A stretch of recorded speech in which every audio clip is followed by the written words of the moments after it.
All right. Hey, just giving God the glory for numbers 15 today. Proud of our kids, really proud of my team. We've had a lot going on, didn't get to practice much last week. And, obviously we looked about like that. And give give Kansas State a ton of credit. They just make you play that way. And Jeff's done a great job with that team, and they just make you really play ugly. And I thought, we just grinded our way through the day. Really, to be honest with you, horrible start. Really disappointed in our. We just didn't seem like we were ready to play. And then we had that spurt in the second quarter, and that's what we were telling the kids after the game.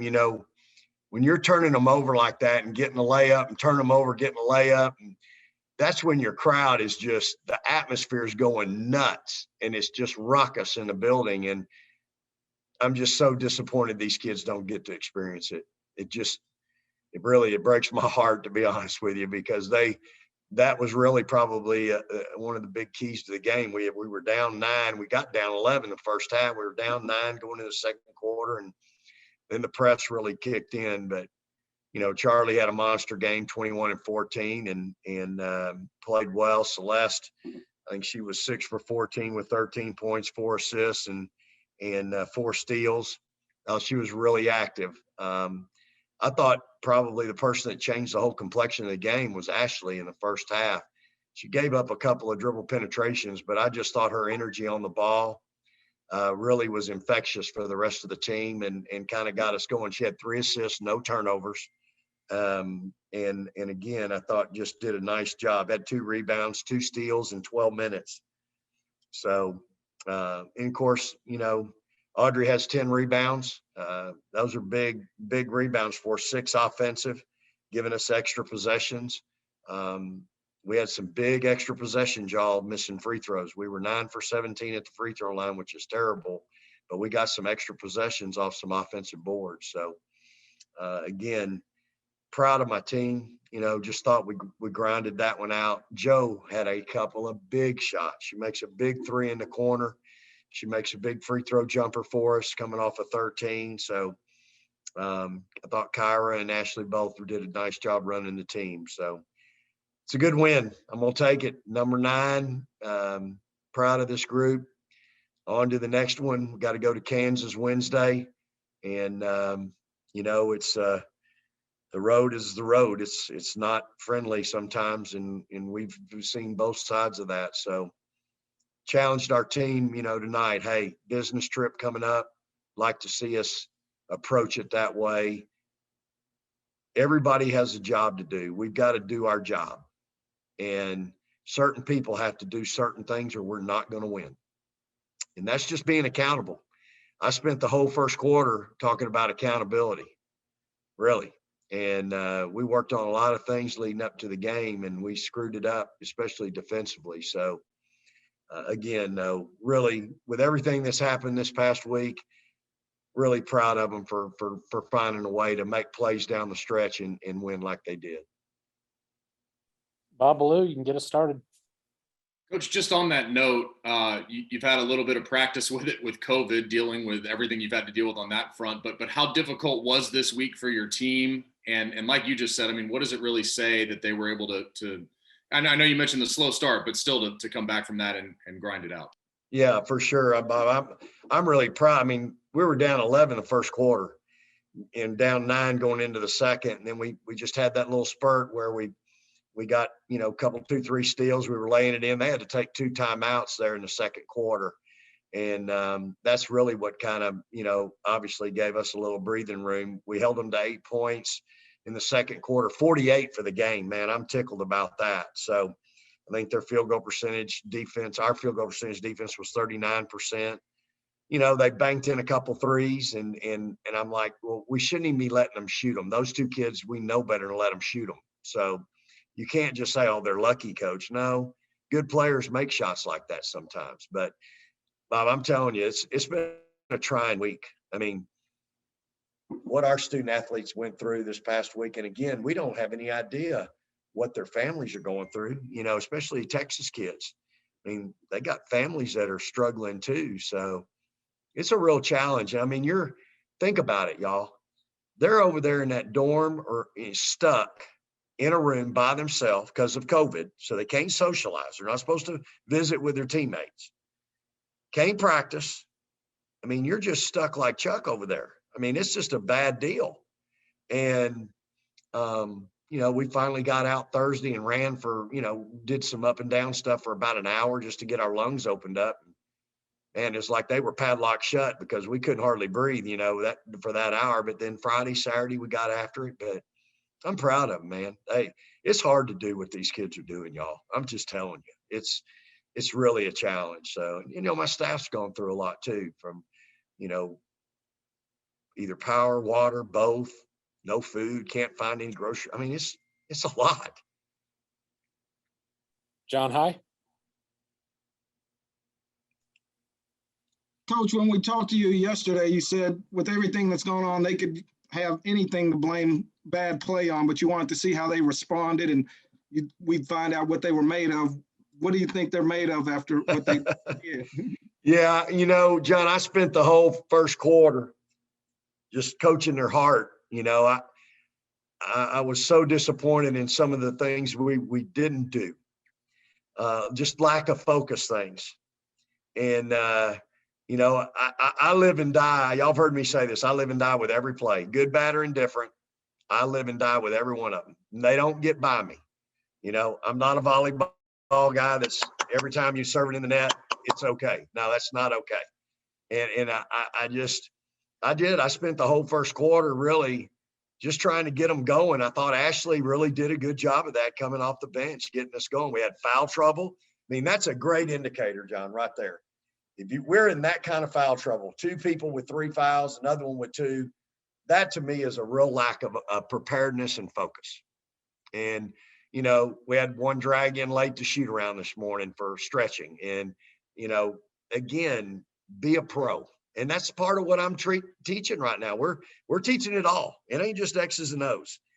And that's why I challenged them after the game to, okay, we got a business trip Wednesday. I'd like to see us have a little bit of a different mental approach here this last, you know, 2 weeks of the regular season, because certain players have to play a certain way or we won't win. So I'm proud of how we responded after the first quarter.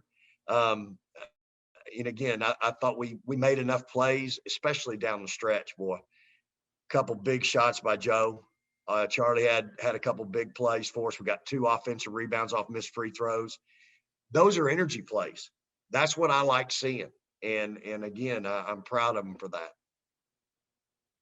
Danny, go ahead.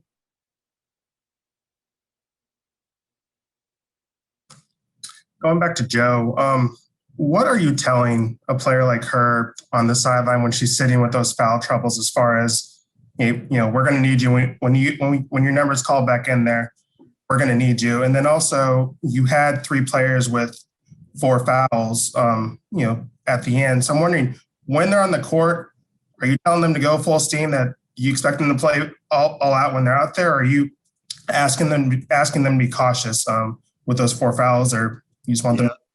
Danny, I think we talk about playing smart. You know, you got 3, don't get your 4th like you did running over somebody. Or she had 2 and she ran over somebody and got her 3rd. They're right in the second quarter. So we talk about just playing smart. And, you know, it's funny, Danny, today's the chapel we had at pregame, I talked about courage. You know, it was about courage, being strong, being very strong and very courageous.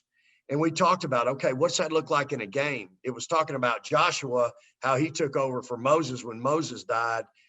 And he, you know, he had to have tremendous courage and be strong leading those people. Well, how does that apply to athletics? And so one of the things we talked about was foul trouble. One of the things we talked about, okay, you missed 4 shots in a row. You got to have great courage. You got to be strong to know you can make that 5th one.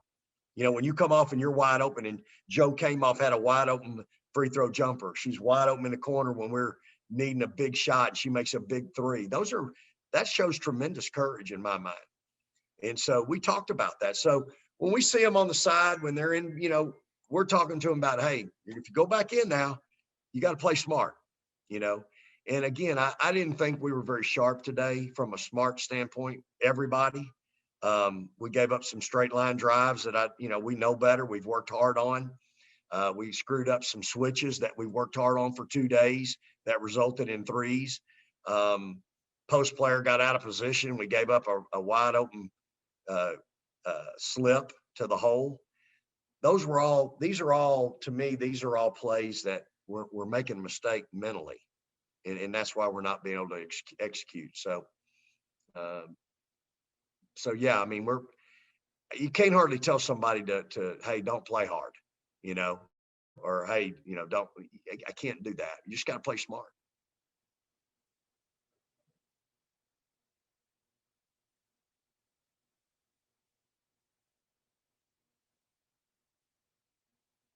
I heard him say, Kirk, go ahead. Oh, sorry, I didn't hear him. He's in the other room. I could hear him through the wall. So I guess Joshua came off the bench to become the starter like Ashley did today, I guess. So yeah. Has this season aged you, and are you just going to do you have to rewrite your coaching manual and your assistants have to hold you back a little bit because it's not normal? Kirk, you'd have to answer that. Do I look bad? No, you look fine. I feel bad. I can tell you, I feel like I've aged. I know I have. It is. I told this team that I said, yeah, they're going to be the death of me. I want them to be great. I coach Celeste really hard. I want her to be great. I coach Charlie hard every possession. She makes somebody miss, but then doesn't finish the play and get the rebound. I'm coaching her 94 feet away.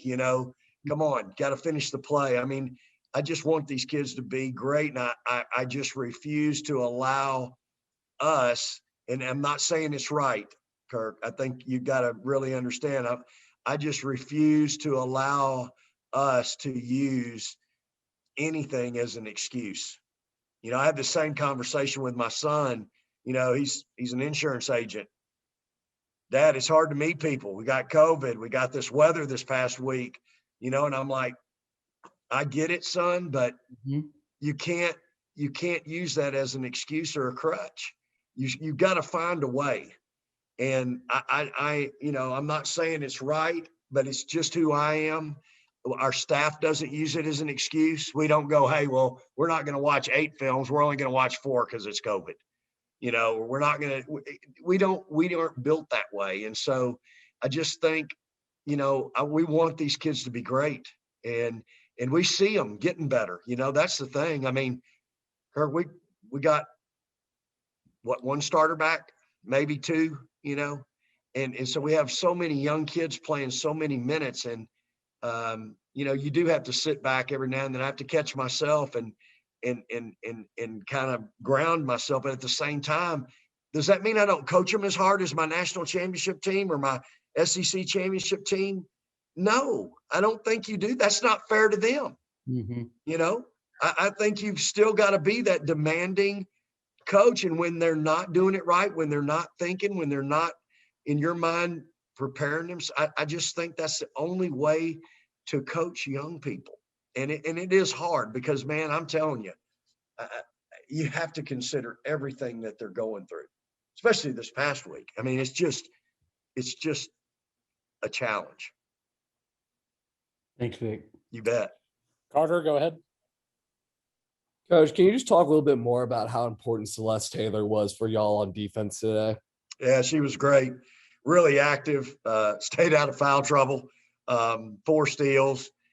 She's 4 assists. I think she only had 1 turnover. I think she was 6 for 14.